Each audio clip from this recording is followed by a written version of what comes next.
కొన్నిసార్లు మన జీవితంలో కూడా దేవుని జోక్యం అచ్చం ఇలానే ఉంటుంది. ఇక్కడ మన వ్యక్తిగత జీవితాల్లోకి వచ్చేటప్పటికి కూడా దేవుడు కొన్నిసార్లు మనతో అలానే వ్యవహరిస్తున్నాడేమో అనిపిస్తుంది. మనం ఎన్నో గాలిమేళలు కడుతుంటాం, అన్ని కూలగొట్టి తారుమారు చేస్తాడు.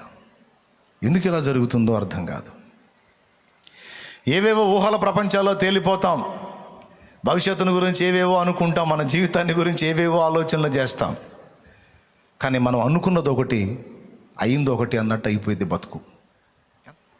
ఎందుకట్లా? దేవుడు ఎందుకని మన జీవితాల్లో అలాగా చేశాడు? కొన్నిసార్లు కావాలనే దేవుడు కొన్నిటిని మనకు అందుబాటులోకి వచ్చిన వాటిని కూడా అందకుండా చెదరగొట్టాడు. ఆహా, ఇక అందుబాటులోకి వచ్చేసిందిరా బాబు, ఇక నాకు తిరుగులేదు అనుకున్నాం. కొన్ని తీరా అందింది అనుకున్నది అందకుండా చెదరగొట్టేశాడు.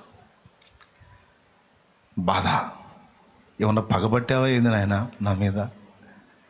ఏ దిక్కు దేశాలు లేకుండా నన్ను ఏంది ఇట్లా తయారు చేస్తున్నావు? నాకేంటి పరిస్థితులు? నన్ను ఎందుకు ఇలా చేయాలనుకుంటున్నావు అని మనం కూడా కొన్నిసార్లు మనసులో ఆవేదన పడి దేవుణ్ణి కొంతమంది బయటపడి అడుగుతారు, కొంతమంది మూగగా రోధిస్తూ మనసులో క్వశ్చన్ చేస్తూ ఉంటారు. దేవుడు ఎప్పుడు కావాలని గందరగోళం, మనుషులు బాగున్న వాళ్ళని చెడగొట్టాలని ఎప్పుడు దేవుడు అనుకోడు. కానీ ఇక్కడ గందరగోళం కావాలని సృష్టించినట్టు కనపడుతుంది. ఎందుకు ఇలా చేశాడు దేవుడు? దీని వెనక కారణం ఏంటి అంటే మనకు ఈజీగానే అర్థమైపోయింది. అలా చేయకపోతే మొత్తం నాశనం అవుతారు. దేవుని ఉగ్రతకు మొత్తం కాలి బూడిదైపోతారు. దేవుని నాయకత్వం కాక మరో రెండు నాయకత్వాలు ఉన్నాయి. ఒకటి సైతాను నాయకత్వం, రెండు మన సొంత నాయకత్వం. కొంతమంది సైతాను దయ్యపు నాయకత్వంలో ప్రయాణం చేస్తూ ఉంటారు. సైతాను ఏ బుద్ధి పుట్టిస్తే ఆ బుద్ధిలో ప్రయాణం చేస్తూ ఉంటారు, పరిగెత్తుతూ ఉంటారు.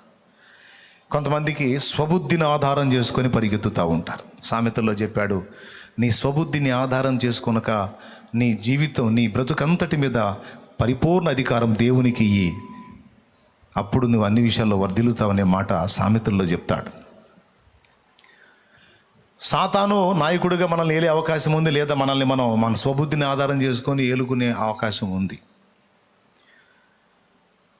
వాళ్ళలాగా వాళ్ళను చెదరగొట్టిన అదే దేవుడు నీ జీవితంలో, నా జీవితంలో, మన జీవితంలో కూడా అచ్చం అలానే జోక్యం చేసుకునే అవకాశం 100% ఉంది.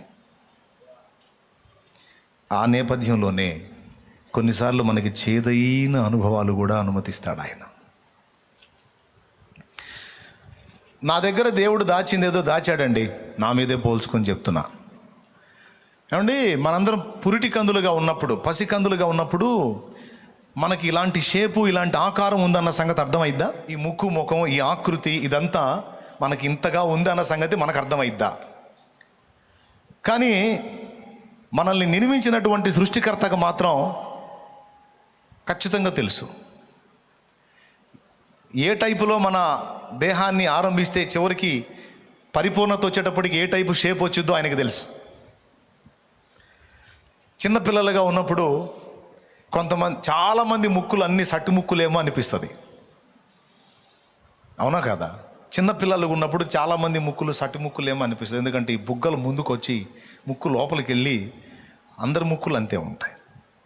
అవునా? కావాలంటే మీకు చిన్న పిల్లలప్పుడు ఫొటోస్ కానీ ఉంటే ఆ ఫొటోస్ చూడండి, అసలు మీ ముక్కు ఎక్కడుందో మీకే అర్థం కాదు, అంత సాధారణంగా ఉంటుంది. ఎందుకంటే బుగ్గలు అంత లావు ఉంటాయి. ఇక పెరిగే కొద్దీ ఈ బుగ్గలన్నీ వాటి పొజిషన్లోకి వెళ్ళిపోయి ముక్కు బయటకు వచ్చాయి. ఎవరికి ఏ టైప్ ముక్కు ఇచ్చాడో ఆ టైప్ ఓపెన్ అయిపోతుంది. కొంతమంది కళ్ళు చిన్నపిల్లలు అప్పుడు చైనా వాళ్ళ కళ్ళు లాగా, చైనా వాళ్ళ కళ్ళు చూసారా, ఆడో ఉంటాయి చిన్న చిన్న చీమ కళ్ళు, అట్లుంటాయి. పెద్దయ్యే కొద్దీ మొత్తం కళ్ళు ఓపెన్ అయిపోయి చక్రాల్లాగా వచ్చేస్తాయి కళ్ళు బయటికి. అవునా? ఒక వ్యక్తి ప్రారంభం ఆ ఏజ్లో ఆ ఫేస్ను చూసి ఇక వాడు జీవితాంతం అలానే ఉంటాడని అనుకుంటే మనం పొరపడ్డట్టే. వాళ్ళలో దాచి ఉంచిన షేపు లేదో దాచి ఉంచాడు, వాళ్ళలో పొందుపరిచినటువంటి ఆ శక్తి ఏదో పొందుపరిచాడు, వాళ్ళలో ఉంచిన జ్ఞానం ఏదో ఉంచాడు. వాడు ఎదిగి ఒక దశకు వచ్చినప్పుడు అవన్నీ వాళ్ళలో రిలీజ్ అవుతాయి, ఓపెన్ అయిపోతాయి. ప్రతి మనిషికి దేవుడు ఇవ్వాల్సినవి కొన్ని ఇచ్చాడండి. ఆశ్చర్యం ఏంటంటే ఆ మనిషికి కూడా తెలియదు ఆ సంగతి. తమ వాళ్ళకి తెలియదు, ఆ మనిషికి కూడా తెలియదు. నీలో దేవుడు ఉంచిన శక్తి ఏదో ఆయనకే తెలుసు. రెండవది, కొద్దో గొప్ప సైతానుకు తెలుసు. సైతానుకు తెలుసు, కొంత అవగాహన ఉంది. పూర్తిగా దేవుడంతా తెలియకపోయినా కొంత అవగాహన ఉంటుంది వాడికి. అందుకే మోషే లైన్లోకి వచ్చినప్పుడు మోషేని పసికందుగా ఉన్నప్పుడే చంపేయడానికి ప్లాన్ చేశాడు. మోషే పుట్టినప్పుడు ఎలాంటి ఆజ్ఞ జారీ చేశాడు? ఐగుప్తు దేశంలో ఉన్న ఇశ్రాయేలు మగ పిల్లలందరినీ నైలు నదిలో పడేయమని ఆజ్ఞ జారీ చేశాడు. ఒకవేళ మోషే తల్లి కూడా మిగిలిన తల్లుల్లాగా జమ్ము పెట్టెలో కాకుండా నైలు నదిలో పడేస్తే మోషే కూడా ఆ పసికందుగా రక్తపు ముద్దగా మొసళ్ళకు ఆహారం అయిపోయి ఉండేవాడు.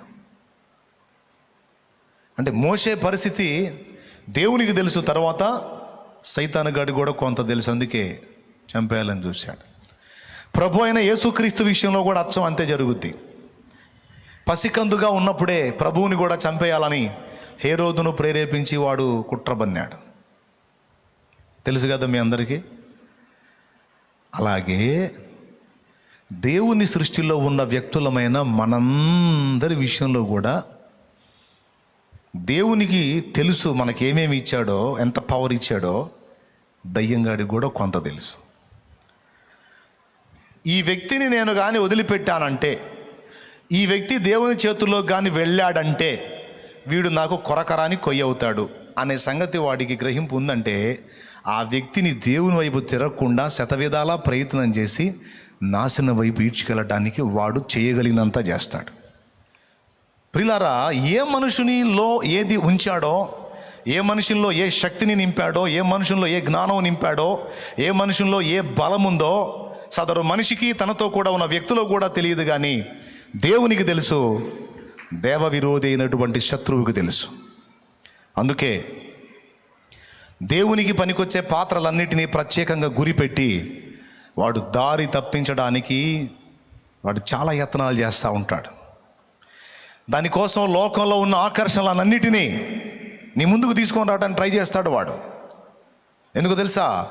నీ ప్రయాణాన్ని వాడు ఆటంకపరిచే విషయంలో సక్సెస్ కాగలిగితే నీకున్న జ్ఞానం, శక్తి, నీ బలం, దేవుడిచ్చినటువంటి కృపలన్నీ కూడా శాపగ్రస్తమైన వాటికి నువ్వు వాడునట్లు వాడు నిన్ను దారి మళ్లించడానికి విఫలయత్నం చేస్తాడు వాడు. దేవుడేం కోరుతాడంటే, ఆయన ఇచ్చినటువంటివన్నీ పొందుకున్న నీవు ఆయన మార్గంలో సరిగా నిలవాలి, ఆయన చిత్తం నెరవేర్చడానికి వాటిని అన్నిటినీ వాడాలనేది దేవుని సంకల్పం. దేవునికి తెలుసు. మనకేమి ఇచ్చాడో మనకు తెలియదు, మనతో కూడా ఉన్నవారికి కూడా తెలియదు. ఈరోజు ఇక్కడ మనందరం ఇంతమంది ఉన్నాం. ఎవరికి ఇవ్వాల్సిన కృప వాళ్ళకి ఇచ్చాడు, ఎవరికి ఇవ్వాల్సిన శక్తి వాళ్ళకి ఇచ్చాడు దేవుడు. మనందరికీ కూడా ఎవరిని వట్టిగా వదిలిపెట్టలేదు, ఎవరిని వేస్ట్ అని అనడు దేవుడు. ఒక్కళ్ళంటే ఒక్కళ్ళని కూడా వీళ్ళు వేస్ట్ అన్నాడు. ప్రతి మనిషికి ఇవ్వాల్సిన దేవుడు ఇచ్చాడు.